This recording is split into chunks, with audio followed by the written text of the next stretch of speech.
Hello students, स्वागत है आपका ओके स्टडी यूट्यूब चैनल पर। आज से हम आपके लिए करंट अफेयर्स डेली डोज के वीडियोस लाने वाले हैं। ये एपिसोड 1 है जिसमें हम 10 मल्टीपल चॉइस क्वेश्चंस यानी कि MCQs आपके लिए पेश कर रहे हैं। आज की जो टॉपिक्स हम लोग यहाँ पर देखने वाले हैं या जो जिस संबंध में क्वेश्चंस देखने वाले हैं वो हैं जियो शेयर्स के बारे में, गोदावरी नदी, swine flu, spelling bee, military satellite etcetera. तो चलिए इसी के साथ हम इस वीडियो को शुरू करते हैं। तो पहले क्वेश्चन में यहाँ देख सकते हैं, हाल ही में किस प्रसिद्ध कंपनी ने जियो के 9.99% शेयर्स खरीदे हैं। तो इसका ऑप्शंस इसमें क्या क्या दिए हुए हैं देख लीजिए। Tata option A, option B Mahindra, option C Facebook, option D Amazon. तो इसका आंसर क्या होगा? इसका आंसर होगा ऑप्शन सी यानी कि फेसबुक, ये वाला। अगले पेज की तरफ चलते हैं। इससे पहले एक और चीज़ मैं जानकारी आपको दे दूं कि 9.99 शेयर्स जो जियो के हैं उसका मूल्य भारतीय रुपयों में कितना है ना। तो एक आपके जानकारी के लिए बता दूं कि 43,574 करोड़ रुपए है ना, इस 9.99% शेयर्स का अर्थ होता है भारतीय रुपयों में। अगले पेज की तरफ बढ़ते हैं, अगला क्वेश्चन देखते हैं। नेक्स्ट क्वेश्चन है, बेनिशन या बेंगनपल्ली किस्म के आम का GI टैग किस राज्य को प्राप्त है? Option A Kerala, option B Andhra Pradesh, option C Tamil Nadu, option D Karnataka. तो इसमें जो उत्तर है वो है ऑप्शन बी यानी कि आंध्र प्रदेश, ये वाला ऑप्शन। बेनिशन या बेंगनपल्ली आम जो है इसके बारे में कुछ विशेष तथ्य भी हैं जो आपको जान लेना अच्छा होगा। तो इसका उत्पादन जो है वो आंध्र प्रदेश के कर्नूल ज़िले में बेंगनपल्ली नाम की जगह पर होता है। और ये ख़ास बात है कि बेंगनपल्ली में ही आंध्र प्रदेश के इस पूरे रीजन में उत्पादित आम के 70% का उत्पादन कर लिया जाता है। इसके साथ ही यहाँ पर एक आप टर्म देख रहे होंगे, ये GI का क्या मतलब होता है? Geographical indication. इसका मतलब हुआ कि विशेष भौगोलिक उत्पाद हेतु है ना, इसको पहचान देने के लिए GI टैग दिया जाता है। अब प्रश्न बनता है कि GI टैग किसके द्वारा दिया जाता है या किसके द्वारा प्रदान किया जाता है? तो यह भारत सरकार के office of the controller general of patents, designs and trademark के द्वारा प्रदान किया जाता है। इसे पॉपुलरली पेटेंट ऑफिस भी कहा जाता है। एक सवाल बनता है कि पेटेंट ऑफिस या फिर office of the controller general of patents, designs and trademark का मुख्यालय कहाँ पे है? तो इसका आंसर है मुंबई, है ना। तो मुंबई में ही इसका। अब इसके बाद अगले क्वेश्चन की तरफ बढ़ते हैं। तीसरा क्वेश्चन है, गोदावरी नदी अपना जल किस सागर में गिराती है? तो ऑप्शन ए हिंद महासागर, ऑप्शन बी अरब सागर, यहाँ पे सॉरी माफ़ करिएगा अरब सागर लिखा हुआ है बट ये अरब सागर है, ऑप्शन सी बंगाल की खाड़ी, ऑप्शन डी लाल सागर। अब ये चारों ऑप्शंस को देखने के बाद इसका आंसर क्या होगा एक बार आप सोचने का प्रयास करिए। हमारी तरफ से आपको बताया जा रहा है कि इसका आंसर होगा बंगाल की खाड़ी, यहाँ पे ऑप्शन डी, है ना, ऑप्शन डी बंगाल की खाड़ी। तो बंगाल की खाड़ी में गोदावरी नदी अपना जल गिराती है। कई नदियां हैं भारत में जो बंगाल की खाड़ी में कुछ अपना जल विसर्जित करती हैं, कुछ अरब सागर में अपना जल विसर्जित करते हैं। तो इसके संबंध में कुछ और तथ्यों पे हम ध्यान दें गोदावरी नदी के संबंध में। तो गोदावरी नदी गंगा नदी के बाद भारत की दूसरी सबसे बड़ी नदी है। एक खास बात है कि ये दूसरी सबसे बड़ी नदी है, लेकिन यह हिमालयी नदी नहीं है। इसका मतलब है कि इसका जो उद्गम स्थल है वो हिमालय नहीं है, यह देश के प्रायद्वीपीय भाग में पड़ता है ना। इस चीज़ को आप ध्यान रखेंगे। और एक चीज़ जान लें कि इसका उद्गम स्थल जो है वो महाराष्ट्र के त्रयंबकेश्वर में स्थित है। इसके बाद किन किन स्टेट्स से होकर के गोदावरी गुजरती है या गोदावरी नदी किन किन राज्यों से होकर के गुजरती है, ये कई बार सवाल पूछे गए हैं एग्जाम्स में। तो आप इसको नोट कर लें कि यह महाराष्ट्र, तेलंगाना, आंध्र प्रदेश, छत्तीसगढ़ और उड़ीसा, इन सभी राज्यों से होकर के गुजरती है। तो चलिए अगले प्रश्न की ओर बढ़ते हैं।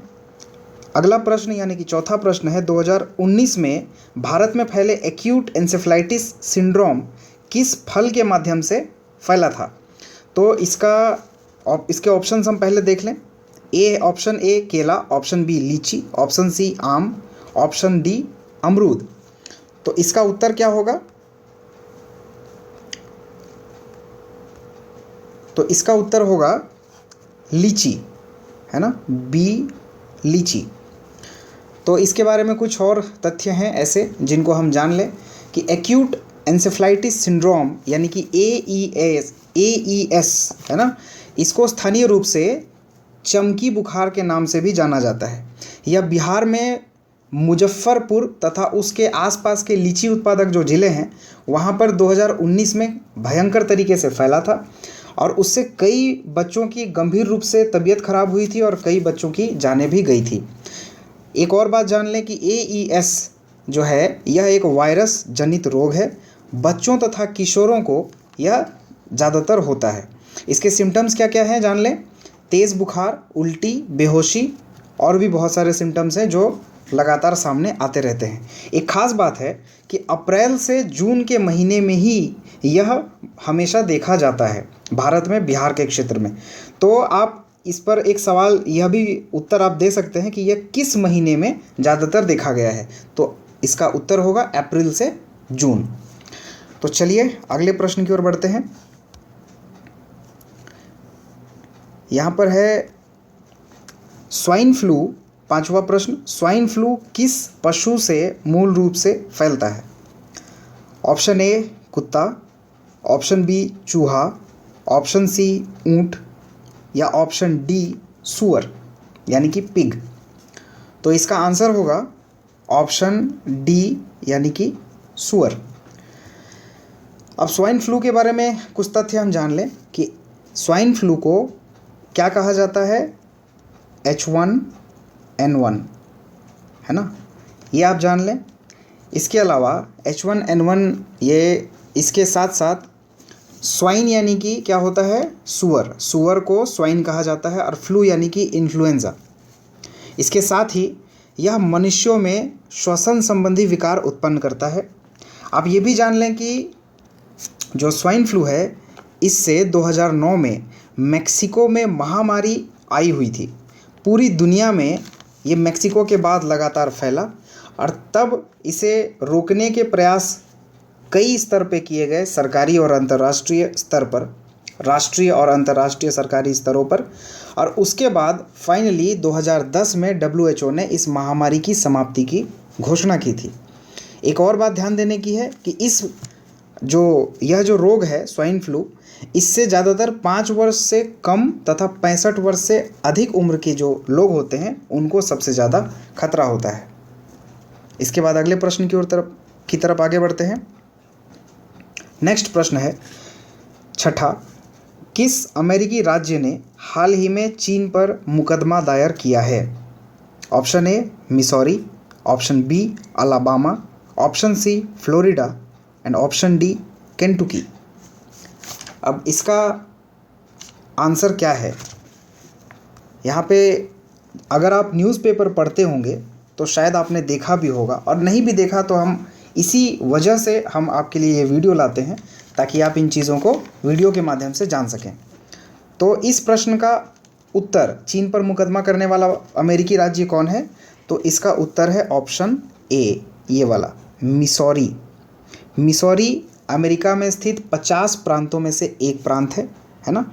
अलाबामा, फ्लोरिडा, केंटुकी भी उसी के प्रांत हैं, लेकिन मिसौरी प्रांत ने अपने संघीय न्यायालय में, अमेरिका के संघीय न्यायालय में चीन के खिलाफ केस किया है। इसके साथ साथ में ये केस क्यों किया है? तो चीन पर कोविड-19 संबंधी आंकड़ों को छुपाने के लिए और उचित व पर्याप्त रोकथाम के प्रयास नहीं करने के लिए उस पर मुकदमा किया है। तो एक यहाँ पे इंटरेस्टिंग फैक्ट है केंटुकी राज्य के बारे में। आपने KFC का नाम सुना होगा। KFC रेस्टोरेंट है, रेस्टोरेंट चेन है कह सकते हैं। KFC का फुल फॉर्म होता है केंटुकीज़ फ्राइड चिकन। अब ये KFC जो है ये इसी राज्य से सबसे पहले उभर करके सामने आया था, है ना। इसके जो फाउंडर हैं वो कौन हैं, आप इसको ज़रूर से नेट से सर्च कर सकते हैं, आपके इंटरेस्ट के लिए भी और आपकी जानकारी के लिए भी इम्पॉर्टेंट हो सकता है। आगे बढ़ते हैं अगले प्रश्न की ओर।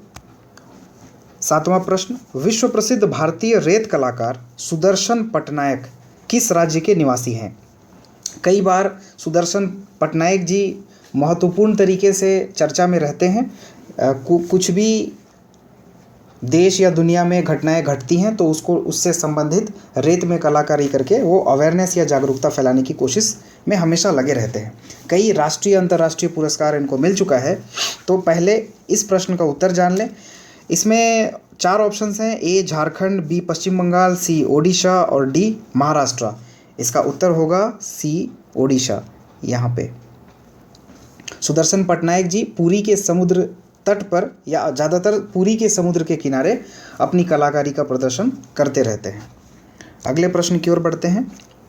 8वां प्रश्न, विश्व प्रसिद्ध स्पेलिंग बी प्रतियोगिता किस देश में आयोजित होती है। ऑप्शन ए संयुक्त राज्य अमेरिका, option B Canada, option C Australia या ऑप्शन डी फ्रांस। इसका उत्तर है ऑप्शन ए संयुक्त राज्य अमेरिका।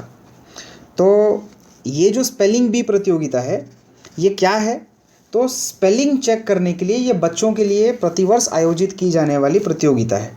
इसका पहला आयोजन 1925 में हुआ था। ये हाल ही में चर्चा में इसलिए रहा है क्योंकि कोरोना वायरस संक्रमण की वजह से इसका आयोजन इस बार रोक दिया गया है अगले जून तक के लिए। अगले वर्ष यानी कि 2021 में फिर इसका आयोजन होगा। इसके साथ ही ये जान लें कि पहली बार यानी कि ये दूसरी बार है जब इसका आयोजन रोका गया है। पहली बार विश्व युद्ध मतलब द्वितीय विश्व युद्ध के दौरान इसका स्थगन हुआ था और दूसरी बार अभी स्थगित किया गया है 2020 में। इसके अलावा विश्व के अन्य देशों में भी स्वदेशी स्तर पर इस प्रकार के आयोजन किए जाते हैं। जैसे भारत में भी इसका आयोजन किया जाता है। इसका जो भारत का जो स्वदेशी टाइप है उसका नाम है द इंडिया स्पेलिंग बी।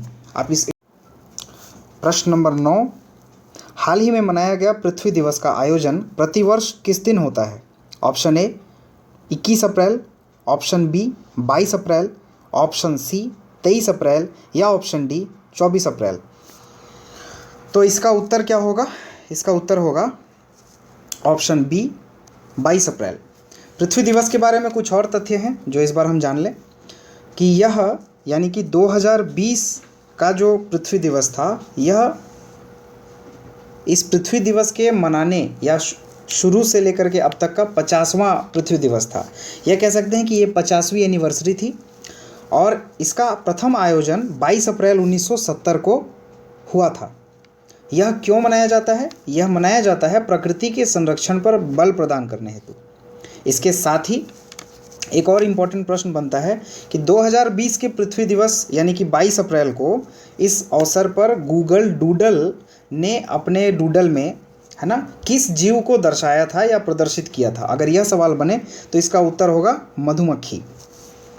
चलिए अगले प्रश्न की तरफ आगे बढ़ते हैं। यह आज का अंतिम प्रश्न है। हाल ही में 10वां प्रश्न है, हाल ही में किस देश ने अपना पहला सैन्य उपग्रह प्रक्षेपित किया है। ऑप्शन ए उत्तर Korea, option B America, option C Iran या ऑप्शन डी सऊदी अरेबिया यानी कि सऊदी अरब। इसका उत्तर है C Iran, option C Iran. हाल ही में ईरान ने अपना पहला सैन्य उपग्रह प्रक्षेपित किया है और अमेरिका तथा अन्य पश्चिमी देशों ने इसका विरोध भी किया है।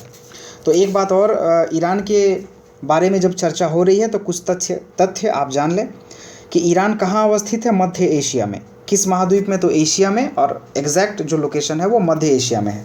इसके साथ ही इसकी करेंसी यानी कि मुद्रा है रियाल और इसके सर्वोच्च नेता जो हैं उनका नाम है मिस्टर अली खमनेई। इसके राष्ट्रपति, इस देश के राष्ट्रपति हैं मिस्टर हसन रूहानी। भारत ईरान संबंध के बारे में यदि बात करें तो ईरान जो है भारत के लिए एक महत्वपूर्ण साथी रहा है शुरू से, और ईरान में चाबहार बंदरगाह भारत के द्वारा विकसित किया जा रहा है। यह हमेशा चर्चा में भी रहा है और कई बार सवाल परीक्षाओं में पूछे भी जाते हैं। तो चाबहार बंदरगाह के बारे में आप ज़रूर से ध्यान में रखेंगे इस चीज़ को। इसके अलावा चाबहार बंदरगाह कहाँ अवस्थित है, तो यह मकरान तट पर अवस्थित है। और मकरान तट जो है वो ईरान के सिस्तान और बलूचिस्तान प्रांत में यानी कि दक्षिणी प्रांत में अवस्थित है। इसके अलावा भारत जो है वो वृहद मात्रा में लगभग 40% तेल की आपूर्ति या कह लीजिए कि उसका आयात ईरान से करता है। तो इस प्रकार से भारत और ईरान के आर्थिक संबंध बहुत ही बृहद स्तर पर हैं। तो आज के इस वीडियो में इतना ही दोस्तों। वीडियो देखने के लिए धन्यवाद। ज्वाइन करें हमें डेली करंट अफेयर्स वीडियोस के लिए फेसबुक पेज पे और टेलीग्राम चैनल पे, लिंक हमारे डिस्क्रिप्शन में दिया हुआ है। इसके अलावा निश्चित तौर पे हमें कमेंट करें कि वीडियो कैसा लगा। लाइक, शेयर और सब्सक्राइब करें और बेल आइकॉन भी दबा दें ताकि आपको लगातार नोटिफिकेशंस मिलते रहें।